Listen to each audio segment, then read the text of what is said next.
तो आप लोग सब hopefully all must be doing good at your homes. तो बच्चों हम लोग काफ़ी दिन हो गए फिजिक्स बहुत दिनों से हम लोग पढ़े नहीं, और जो चैप्टर चल रहा था that is reflection and refraction वो रुका हुआ था। रिफ्लेक्शन हमारा खत्म हो चुका था बच्चों। रिफ्रैक्शन हम लोग इंट्रोडक्शन कर चुके थे। रिफ्रैक्शन क्या होता है, रिफ्रैक्शन में हम लोग ग्लास स्लैब यानी कि रिफ्रैक्शन थ्रू प्लेन सर्फेसेस जिसे हम लोग कह सकते हैं वो हम लोगों ने पढ़ लिया है। नेक्स्ट जो है बच्चों that is refraction through lenses, है ना, रिफ्रैक्शन थ्रू लेंसेज, ये हमारा टॉपिक रहेगा बच्चों, that is refraction through lenses. Lenses के थ्रू रिफ्रैक्शन कैसे होता है। तो हमारा पहले लेंस के बारे में हम लोग कुछ बातें करेंगे, फिर उसके बाद के वैरायटीज, और उसके बाद जाकर के हम लोग बात करेंगे रिफ्रैक्शन के बारे में। ठीक है, तो यहां देखो बच्चों, lens, what is a lens. Okay, lens हम लोग किसे कहेंगे ना, ए transparent material, a transparent material, okay, bound by two surfaces, bound by two surfaces, one of which is spherical, one or both surfaces of which one or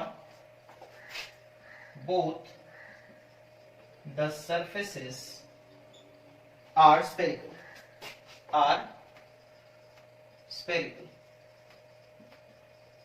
ठीक है, form से lens, और is known as a is called a lens, okay. तो lens हम लोग किसे कहेंगे बच्चों, ट्रांसपेरेंट मटेरियल का होना चाहिए। ठीक है, उसके बाद क्या, दो सरफेसेस होंगे उसके, जिस दो सरफेस में से एक सरफेस या फिर दोनों सरफेस स्फेरिकल होने चाहिए, कर्व्ड होने चाहिए, दोनों फ्लैट नहीं होने चाहिए। ठीक है, जैसे सपोज कर लो इस तरीके का एक सरफेस है, ओके, और एक सरफेस फ्लैट है। ठीक है, तो यहां हम लोग क्या लिखें, दो सरफेसेस होंगे, ये एक सरफेस है, ये दूसरा सरफेस है, of which one or both the surfaces are spherical। यहां पर देखो, ये सरफेस फ्लैट है और ये सरफेस कर्व्ड है, या फिर हम लोग बोल सकते हैं it is a part of A sphere that is curved और स्फेरिकल, ठीक है, तो दोनों में से एक भी अगर सरफेस स्फेरिकल हुआ तो उसे लेंस कहेंगे, है ना, उसे क्या कहेंगे, लेंस। अगर सपोज कर लो दोनों ही स्फेरिकल होते हैं, है ना, ये एक सरफेस, सपोज ये सरफेस 1, ये सरफेस 2, ये भी देखो कर्व्ड है यानी कि स्फेरिकल है, ये भी कर्व्ड है यानी कि स्फेरिकल है। ठीक है, तो लेंस ऐसा भी हो सकता है बच्चों। और सपोज कर लो एक सरफेस इस तरीके का है, ठीक है, और एक सरफेस सपोज कर लो फ्लैट है। ठीक है, तो यहां पर देखो दो सरफेस, ये सरफेस 1 सपोज और ये सरफेस 2। सरफेस 1 जो है वो कर्व्ड है यानी कि स्फेरिकल है, और सरफेस 2 जो है वो फ्लैट है, तो ये भी एक तरह का लेंस कहलाएगा। और अगर सपोज कर लो दोनों ही सरफेस इस तरीके से, ठीक है, दोनों ही सरफेस इस तरीके से, ये सरफेस 1, ये सरफेस 2, ठीक है, this is surface 1, this is surface 2, ये भी कर्व्ड है, ये सरफेस भी कर्व्ड है, तो ये भी एक लेंस बनेगा, है ना। तो इतने तरह के लेंसेस हो सकते हैं, और भी तरह के पॉसिबल हैं। ठीक है, जैसे सपोज कर लो एक सरफेस इस तरीके का, दूसरा सरफेस भी इस तरीके का, है ना, दोनों ही इस तरीके के। ठीक है, तो ये भी एक लेंस बन सकता है। हालांकि ये सब हम लोगों के सिलेबस में दूर दूर तक कहीं भी नजर नहीं आएगा। ठीक है, जो हम लोगों को वैरायटी पढ़ना है बच्चों, उसमें से एक ये और एक ये दोनों वैरायटीज के बारे में हम लोगों को ज्यादातर पढ़ना है। ठीक है, नाम क्या होगा वो भी हम लोग देखेंगे। ओके, नाम क्या होगा वो भी हम लोग देखेंगे। तो लेंस किसे कहते हैं वो समझ में आ गया ना। कोई भी एक ऐसा मटेरियल, ट्रांसपेरेंट मटेरियल, जिसमें एक दो सरफेसेस होंगे और उनमें से एक सरफेस या फिर दोनों सरफेस स्फेरिकल होंगे या कर्व्ड होंगे, तो फिर उसे हम लोग क्या कहेंगे, लेंस कहेंगे। उसे हम लोग क्या कहेंगे, लेंस कहेंगे। ठीक है, उसके बाद टाइप्स ऑफ लेंस।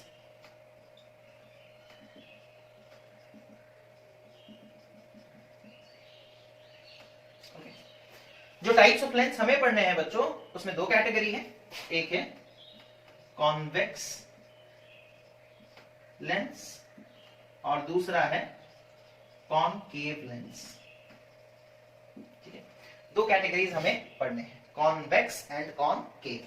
ठीक है, अच्छा देखो हम लोग दो तरीके से कॉन्वेक्स और कॉन्केव को डिफाइन करते हैं बच्चों। एक तो उनके स्ट्रक्चर के आधार पर हम लोग उसे डिफाइन कर सकते हैं। Okay, definition can be based on their structure, structure के आधार पर डिफाइन किया जा सकता है। और दूसरा है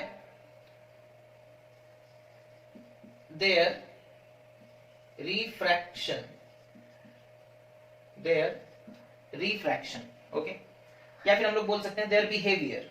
ओके, देयर बिहेवियर। ओके, तो कॉन्वेक्स लेंस को स्ट्रक्चर के हिसाब से भी डिफाइन करेंगे और उसके बिहेवियर के हिसाब से भी डिफाइन करेंगे। ठीक है, फिर कॉन्केव को भी उसी तरीके से हम लोग डिफाइन करेंगे। तो पहले ये समझ लो, दो तरह के लेंस के बारे में हम लोगों को पढ़ना है बच्चों। एक है कॉन्वेक्स, दूसरा है कॉन्केव। दो तरीके से हम डिफाइन कर सकते हैं इनको। ठीक है, कॉन्वेक्स को भी दो तरीके से डिफाइन किया जा सकता है, कॉन्केव को भी दो तरीके से डिफाइन किया जा सकता है। ठीक है, अच्छा, तो कैसे करेंगे वो देखते हैं। ओके, ये चीज को मिटा रहे हैं। सबसे पहले कॉन्वेक्स लेंस। सबसे पहले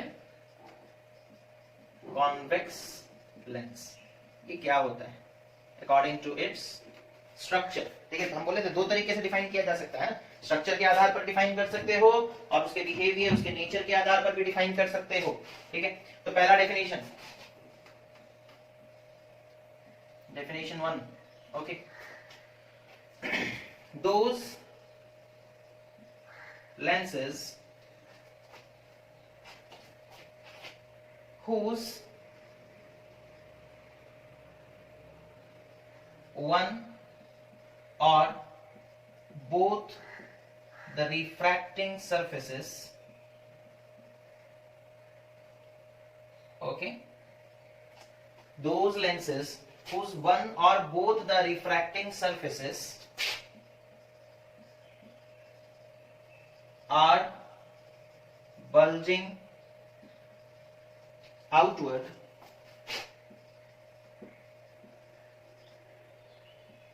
are known as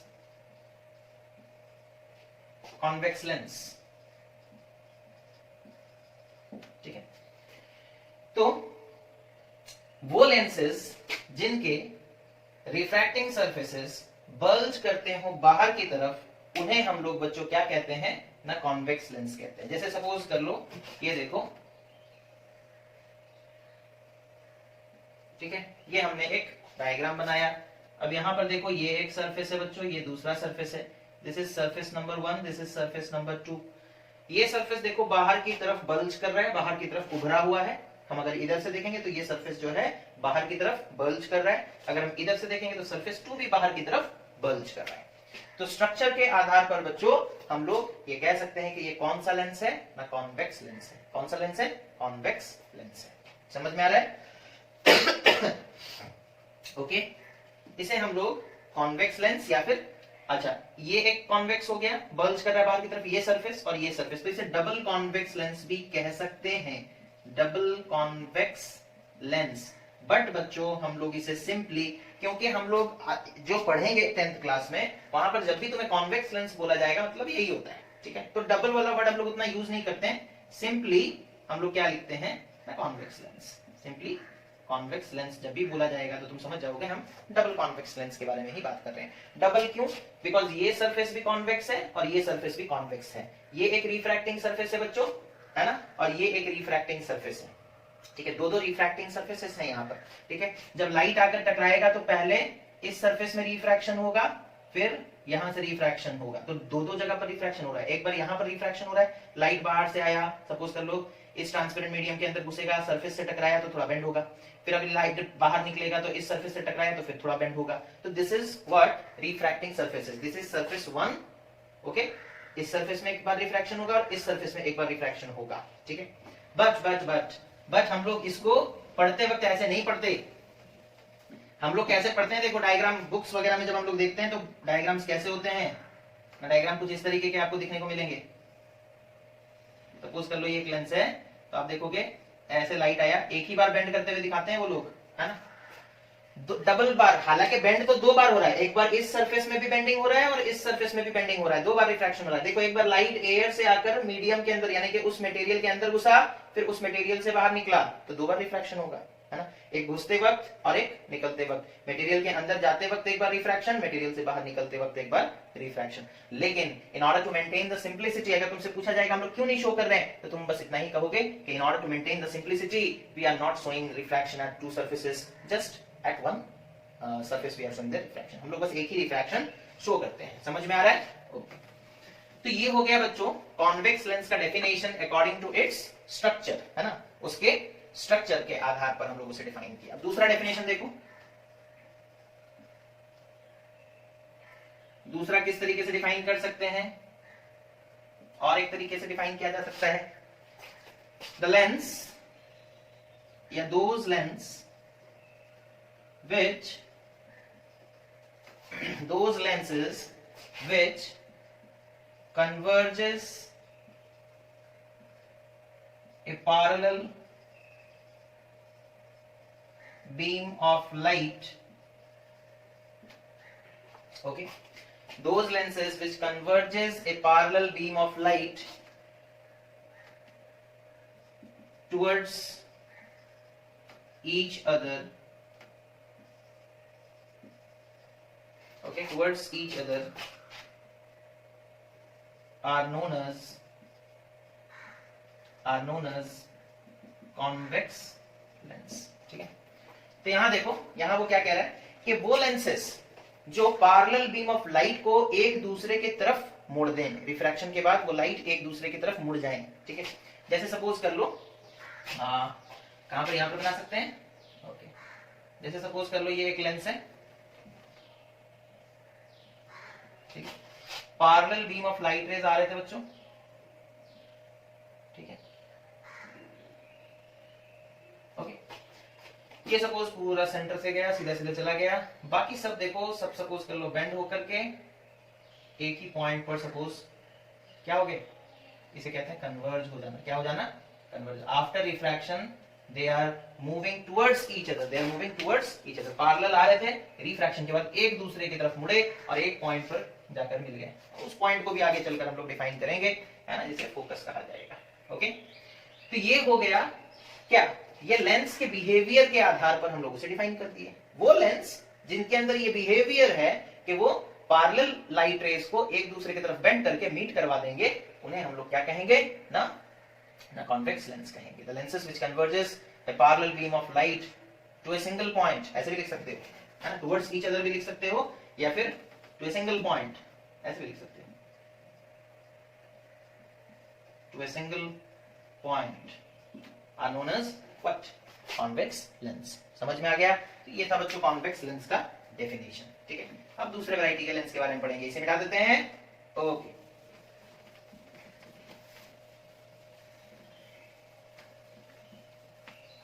तो होपफुली आप लोग सब पढ़ाई कर रहे होंगे, है ना। घर में काफी लोग तो टाइम पास भी अच्छा खासा कर रहे हैं, कोई गुपचुप बना रहा है, कोई बर्थडे सेलिब्रेट कर रहा है, और कोई चाट बना रहा है, कोई कुछ बना रहा है, सब अपने अंदर के शेफ को जगा रहे हैं, है ना। चलो अच्छी बात है, ओके। हम लोग कोशिश करेंगे तो कि तुम लोग अपने अंदर के स्टूडेंट को भी जगाए रखो, ओके। तो कॉनकेव लेंस, कॉनकेव लेंस, है ना। कॉनकेव, केव का मतलब होता है गुफा, कौन मतलब कौन सा गुफा, ठीक है, नहीं वैसा नहीं है, ठीक है। Concave is a different word, okay. Concave lens को भी हम लोग बच्चों दो तरीके से डिफाइन कर सकते हैं। देखो इसको पहला तरीका क्या होगा, स्ट्रक्चर के हिसाब से ऑब्वियसली, है ना। Definition number 1 that is according to its structure. कैसे डिफाइन करेंगे? Now those lenses whose refracting surfaces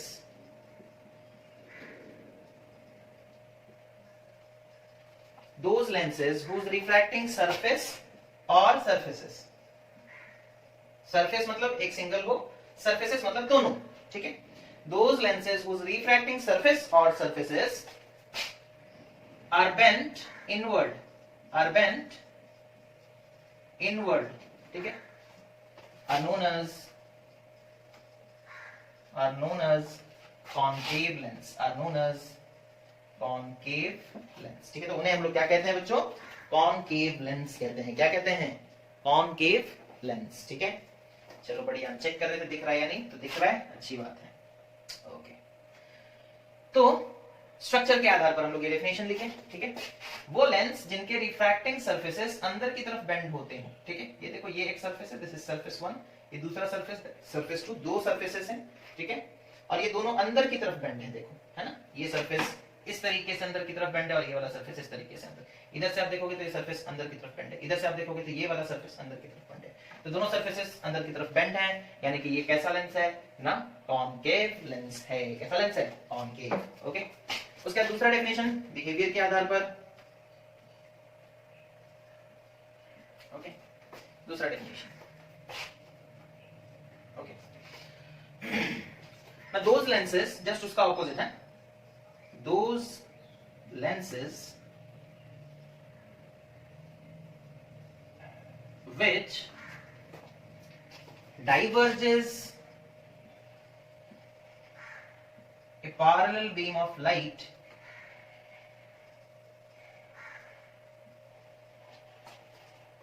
which diverges a parallel beam of light incident on it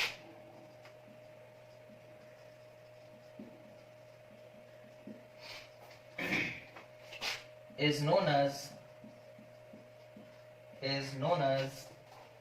concave lens, is known as concave lens। तो ऐसे lens को हम लोग क्या कहते हैं, concave lens, यानी कि इनके ऊपर parallel beam of light incident करोगे तो वो डाइवर्ज कर जाएंगे। क्या कर जाएंगे, डाइवर्ज कर जाएंगे, ठीक है।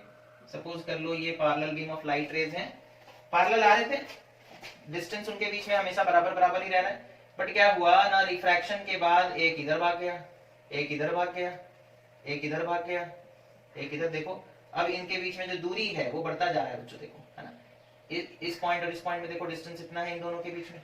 जब यहाँ पहुंच गए तो इन दोनों रेज के बीच में डिस्टेंस देखो बढ़ गया, डाइवर्ज हो रहे हैं। क्या हो रहे हैं, डाइवर्ज हो रहे हैं। तो ऐसे लेंस को जो कि पैरेलल आने वाला रे कैसा है, पैरेलल है ना, तो वो लेंस जिसके पास ये क्षमता है कि वो parallel beam of light raise को डाइवर्ज करा सके, तो उस लेंस को हम लोग क्या कहेंगे ना, कॉनकेव लेंस कहेंगे। क्या कहेंगे, कॉनकेव लेंस कहेंगे।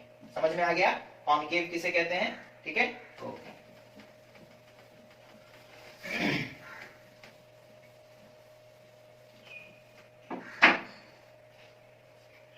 ओके, चलो बढ़िया।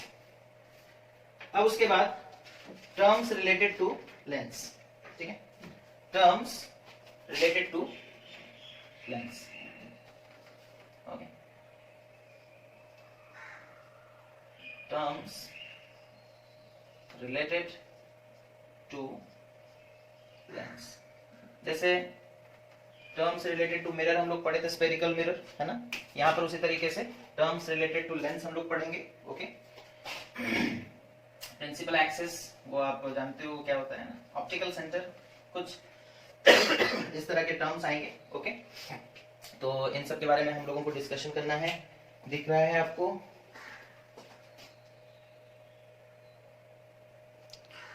चलिए बढ़िया, दिख रहा है, ओके। तो हम लोग स्टार्ट करते हैं बच्चों, terms related to a lens, ठीक है। पहले स्ट्रक्चर बनाते हैं, ओके। देखो समझने का कोशिश करो, अगर डायग्राम बच्चों आपको याद रहता है तो फिर डेफिनेशंस वगैरह बहुत आसानी के साथ आप लिख सकते हैं। लेंस में हम लोग क्या बोले थे, हैविंग टू स्फेरिकल सरफेसेस, है ना। यानी कि सपोज कर लो ये एक स्फीयर है बच्चों, ठीक है। देखो ये बुक में आपको तो मिलेगा नहीं, बट फिर भी अगर आप समझना चाहते हो तो इस तरीके से हम समझा सकते हैं आपको। सपोज कर लो ये एक स्फेरिकल, थोड़ा बड़ा ही बना लेते हैं, सर बड़ा बनाइए, ये छोटे छोटे दिखाई नहीं देते, है ना, ठीक है, कोई बात नहीं, थोड़े बड़े साइज का ही बना लेते हैं। ये सपोज कर लो, अब ये देखो बड़ा बनाएंगे तो ये आलू जैसा दिखेगा, कोई बात नहीं, आप लोग समझ जाओगे। दूसरा स्फीयर सपोज कर लो ऐसा, दो स्फीयर्स बना दिए बच्चों, है ना। अब इस स्फीयर से दोनों स्फीयर्स को अगर हम ऐसे मर्ज कर दे और ये वाला पोर्शन जो है इसे कट करके हटा दें, तो हमारे पास फाइनली क्या बचेगा, ये वाला चीज बचेगा, that is a convex lens. अच्छा, ये एक स्फीयर, सपोज स्फीयर 1, ये सपोज स्फीयर 2, ठीक है।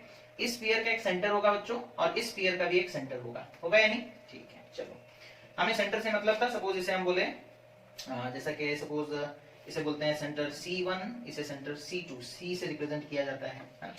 अब हम इस पार्ट को मिटा दे रहे हैं, ठीक है। तो हमारे पास क्या बचेगा, देखो एक कॉन्वेक्स लेंस बचेगा आई गेस, है ना, और उसके दो सेंटर ऑफ कर्वेचर्स होंगे, उसके दो सेंटर ऑफ कर्वेचर्स होंगे। समझ में आ रहा है? तो ये जो सरफेस है ये एक स्फीयर का हिस्सा है ना, और ये जो कर्व सरफेस है बच्चों वो भी एक स्फीयर का हिस्सा है ना, और ये दोनों उस स्फीयर के सेंटर्स हैं, ठीक है। तो सबसे पहला टर्म आएगा हमारा सेंटर ऑफ कर्वेचर। समझ पा रहे हो सेंटर ऑफ कर्वेचर्स क्या है? These are the centre of the sphere of which the lens is made, है ना। ये सेंटर ऑफ C1 और ये सेंटर C2 क्या है बच्चों? These are the centre of the sphere of which the lens is made or of which the lens is a part। समझ में आ रहा है? जिससे ये लेंस बना है, इस स्फीयर और इस स्फीयर को जब मर्ज कर देंगे तो ये लेंस बनेगा बच्चों, और इस स्फीयर का सेंटर है C1, इस स्फीयर का सेंटर है C2, जिसे हम लोग कहेंगे centre of curvature, centre of curvature. तो सबसे पहला डेफिनेशन आएगा that is centre of curvature. Centre of curvature क्या है, लिख लो। The centres of the spheres, the centers of the spheres, the center of the spheres of which the lens is a part, है? और lens उसी दोनों spheres का एक पार्ट है, okay. Centre of curvature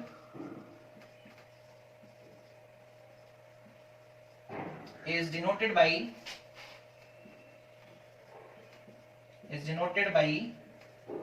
symbol C, okay. Symbol क्या है उसका? Capital C। समझ में आ गया? ओके। अच्छा देखो, वापस से हम वो लेंस बना रहे हैं, ओके। सपोज कर लो ये लेंस, ओके। ये जो सरफेस है ऐसे आया, उसी से एक स्फीयर बना दी, ये बन गया। ये जो सरफेस है ऐसे लेकर के इससे एक स्फीयर बना दी, दो स्फीयर्स बन गए। इसका ये सेंटर C1, ये सेंटर C2, है ना, C1 C2। अगर सपोज कर लो हम एक इमेजिनरी लाइन बनाते हैं जो कि सेंटर C1 से लेकर C2 तक जाए, ज्वाइन करें उन दोनों को, ठीक है। एक लाइन जो सेंटर C1 से निकला है और सेंटर C2 की तरफ जा रहा है, उस लाइन को क्या कहते हैं बच्चों? Principal axis. उस लाइन को क्या कहते हैं? Principal axis, okay. तो अब आ गया टाइम किसे डिफाइन करने का? Principal axis. अच्छा लाइन है तो लाइन तो एंड नहीं होता, वो इधर भी चलता रहेगा, वो इधर भी चलता रहेगा। Principal axis is a line, it is not a line segment, it is a line, okay. Mathematics पढ़े होगे बचपन में तो पता होगा लाइन और लाइन सेगमेंट के बीच में डिफरेंस क्या है, ओके। तो दूसरा डेफिनेशन हमारा है प्रिंसिपल एक्सिस। प्रिंसिपल एक्सिस क्या है ये? The imaginary straight line, an imaginary straight line, okay, passing through the two centers,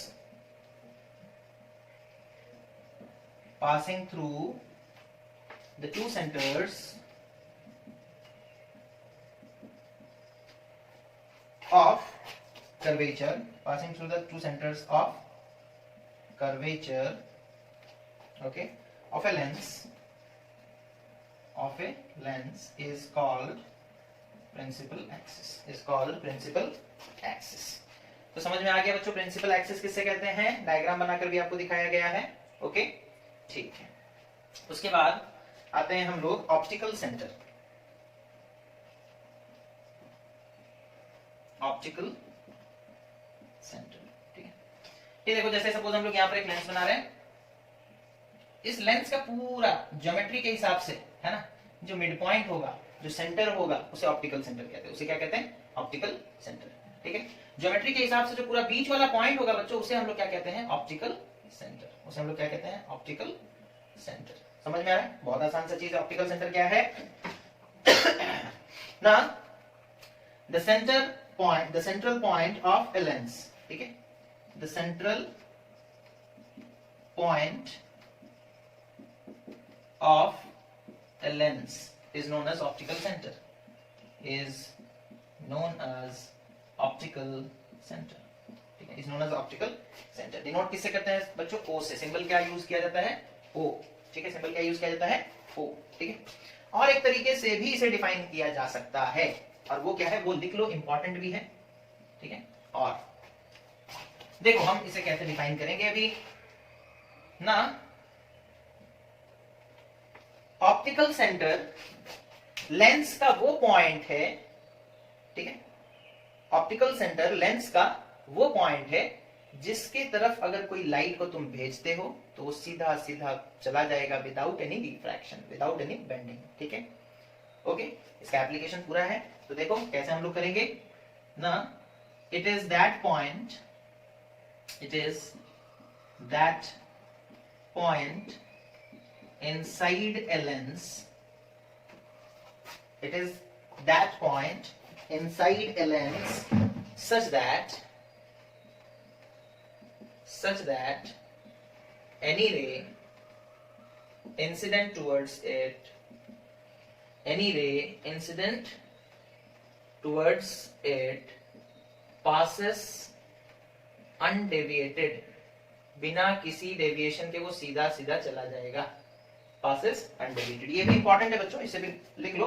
optical centre का एक ऐसा पॉइंट, यानी कि सपोज कर लो हम इधर से एक रे भेज रहे हैं ऑप्टिकल सेंटर की तरफ तो वो सीधा सीधा जाएगा, इधर से एक रे भेज रहे हैं ऑप्टिकल सेंटर की तरफ तो वो सीधा सीधा जाएगा, इधर से एक रे भेज रहे हैं ऑप्टिकल सेंटर की तरफ तो वो सीधा सीधा, कोई बेंडिंग नहीं होगा। किसी भी रे को ऑप्टिकल सेंटर की तरफ भेज दो तो सीधा सीधा निकल जाएगा, ठीक है। उसका रीजन क्या है वो भी हम लोग पढ़ेंगे। इतना समझ में आ गया आप लोगों को? Okay, centre of curvature, principal axis, optical centre. Okay, मिटाते हैं, दिखाई दे रहा है नीचे तक? चलिए, अभी तो और भी नीचे तक दिखाई दे रहा है। हम लोग अब डिफाइन करेंगे principal focus. Okay, principal focus of lens, ठीक है। इतना लिखिए, मिटा दें। ओके, अभी तक तो कहानी सब ठीक ठीक चल रहा था। अभी जब प्रिंसिपल फोकस डिफाइन करेंगे तो देखो, कॉन्केव के लिए अलग तरीके से डेफिनेशन आएगा और कॉन्वेक्स के लिए अलग तरीके से आएगा। तो पहले कॉन्वेक्स का कर लेते हैं। Principal focus of convex lens, convex lens का प्रिंसिपल फोकस डिफाइन करेंगे, ठीक है। कैसे करेंगे देखो, बड़ा ही आसान सा है ना। कैसे करेंगे देखो, इट इज अ पॉइंट, पहले डायग्राम बना देते हैं, आप लोग पहले डायग्राम देख लो, उसके बाद समझ में आ जाएगा। ये सपोज कर लो प्रिंसिपल एक्सिस है, ये सपोज कर लो कुछ पैरेलल रेज को हम लोग इस तरीके से इंसिडेंट किए हैं, सारे मुड़ करके एक ही पॉइंट पर पहुंच जाते हैं, है ना। सारे मुड़ करके जिस पॉइंट पर पैरेलल लाइट रेज मीट करते हैं, है ना, उसे हम लोग प्रिंसिपल फोकस कहते हैं, ठीक है। तो it is a point on the principal axis. ये पॉइंट किस पे है बच्चों? ये देखो बीच में गया ना, ये principal axis, this is the principal axis, this is the principal axis. Okay, ये पॉइंट प्रिंसिपल एक्सिस पे है ना। It is a point on the principal axis such that rays coming parallel to the principal axis after refraction converges or meets at this point, meets at this point। समझ में आ रहा है? Diagram में जा रहे हैं। अब डेफिनेशन देखो, principal focus of a convex lens, it is a point on the principal axis such that any ray such that a beam of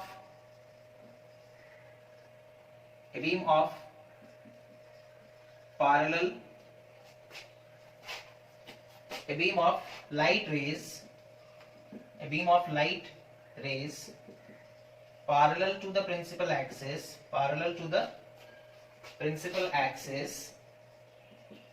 after refraction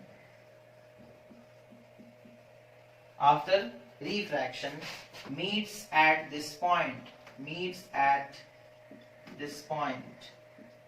ठीक है, समझ में आ गया? तो ये वो पॉइंट है प्रिंसिपल एक्सिस पे जिसमें अगर पैरेलल बीम लाइट रेज को भेजा जाए तो रिफ्रैक्शन के बाद वो इसी पॉइंट पर मीट करेंगे। समझ में आ गया?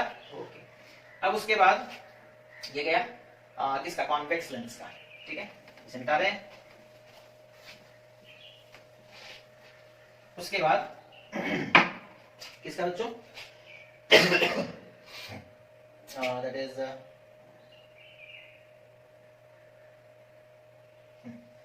Principal focus of concave lens, ठीक है, कॉनकेव लेंस। ओके, तो यहां पर देखो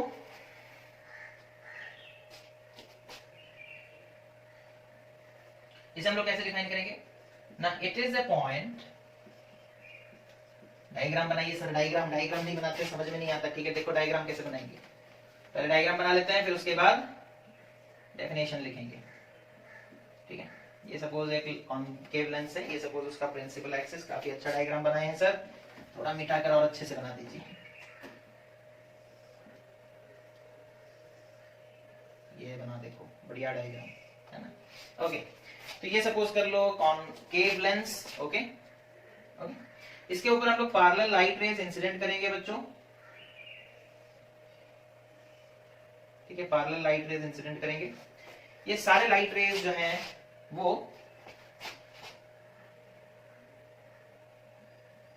थोड़ा सा रुक जाओ, फिर मैं डायग्राम दिखाऊंगा। अभी जादू चल रहा है ये। ओके, ये देखो। ठीक है, तो हम लोग पहले पढ़े थे कि अगर पैरेलल लाइट रेज को इंसिडेंट करेंगे तो डाइवर्ज कर जाएंगे। अगर उनका बैकवर्ड एक्सटेंशन करोगे ना तो वो दिखेंगे कि जैसे एक पॉइंट से निकल कर आ रहे हैं, है ना। ये लाइट रे जो डाइवर्ज होकर के जा रहा है वो इस पॉइंट से आता हुआ दिखेगा। ये जो लाइट रे इधर जा रहा है वो इसी पॉइंट से आता हुआ दिखेगा, है ना। उसी तरीके से ये जो लाइट रे इधर जा रहा है, रिफ्रैक्शन के बाद वो डाइवर्ज हो गया, इधर जा रहा है, वो भी इसी पॉइंट से आता हुआ दिखेगा। तो ऐसा दिखेगा कि सारे लाइट रेज, ये जो रिफ्रैक्शन के बाद जो लाइट रेज इधर से अगर हम देखेंगे, हम अगर यहाँ पर कोई ऑब्जर्वर को रख दे तो उसे क्या दिखेगा, उसे ये लाइट रे इस पॉइंट से आता हुआ दिखेगा। यहाँ पर ऑब्जर्वर को रख दे तो उसे क्या दिखेगा, उसे ये लाइट रे यहाँ से आता हुआ दिखेगा।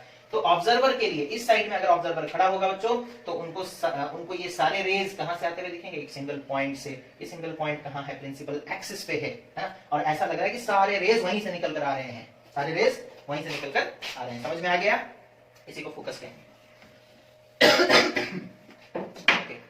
It is a point on the principal axis such that a beam of parallel rays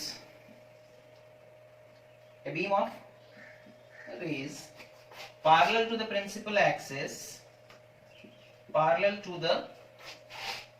axis after refraction appears to be diverging from this point, appears to be diverging from this point, appears to be diverging from this point। समझ में आ गया? तो ये है बच्चों कुछ terms related to what, related to your lens. Okay, related to your lens. Okay, और अगर कुछ रह गया होगा तो हम लोग डिस्कशन करेंगे, अदरवाइज हम लोग मूव करेंगे इमेज फॉर्मेशन बाय लेंसेस। ठीक है, समझ में आ गया? मिटा दें।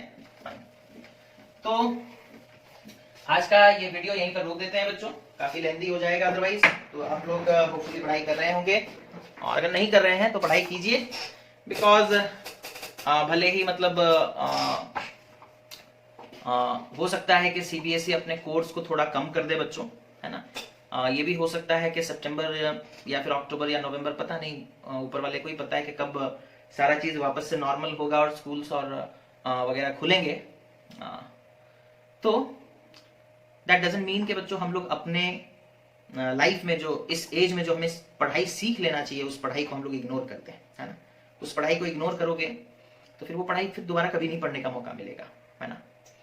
तो आप लोगों से ये मतलब रिक्वेस्ट है कि बिल्कुल भी इस तरीके का ख्याल अपने मन में ना लाएं कि ये जो मतलब सिलेबस वगैरह कट हो जाएंगे या कुछ हो जाएगा, हाँ आराम से पढ़ेंगे, टाइम बहुत है। बिल्कुल भी ऐसा नहीं करें। ये बल्कि काफ़ी अच्छा समय आपको मिला है कि आप सेल्फ स्टडी कर सकते हैं, सेल्फ स्टडी करके बहुत कुछ सीख सकते हैं, अपने आप को इम्प्रूव कर सकते हैं, अपने अंदर में जो मतलब ज्ञान छुपा है, आपके जो नॉलेज दिमाग है आपके पास, उस चीज़ का पूरा यूटिलाइजेशन आप कर सकते हैं। ठीक है, तो जितना ज्यादा से ज्यादा हो सके टेंथ का भले ही सीबीएसई 1-2 चैप्टर्स कट कर दे, लेकिन हम लोग तो सारा ही पढ़ेंगे, एक भी नहीं पढ़ेंगे, बिकॉज ये दोबारा पढ़ने का मौका नहीं मिलेगा। ये एक नॉलेज आप अपने लाइफ में शायद ही कभी फिर सीख पाएंगे, बिकॉज एक बार देखो पढ़ाई करके इंसान निकल जाता है, उसके बाद दोबारा ये सब 10th के बुक पढ़ने का, तो बड़े हो जाओगे, नोवेल वोवेल पढ़ोगे, ये सब पढ़ोगे, वो कुछ रिसर्च के पेपर्स पढ़ोगे, लेकिन ये सब पढ़ने का दोबारा थोड़ी मन करेगा, नहीं करेगा। और हायर क्लास में फिर प्रॉब्लम्स होंगे, बिकॉज लिंक रहता है ना। जो पढ़ाई यहाँ पर पढ़ रहे हो आगे चलकर उसका लिंक आएगा, है ना, रिलेटेड पढ़ाई होते हैं। तो इसी के लिए बच्चों बिल्कुल भी इग्नोर मत करना, ठीक है। जो भी चैप्टर्स हैं हर एक चैप्टर को हम लोग पढ़ेंगे, पूरे तरीके से पढ़ेंगे और कंप्लीट करेंगे hopefully. Thank you for watching the video, have a nice day.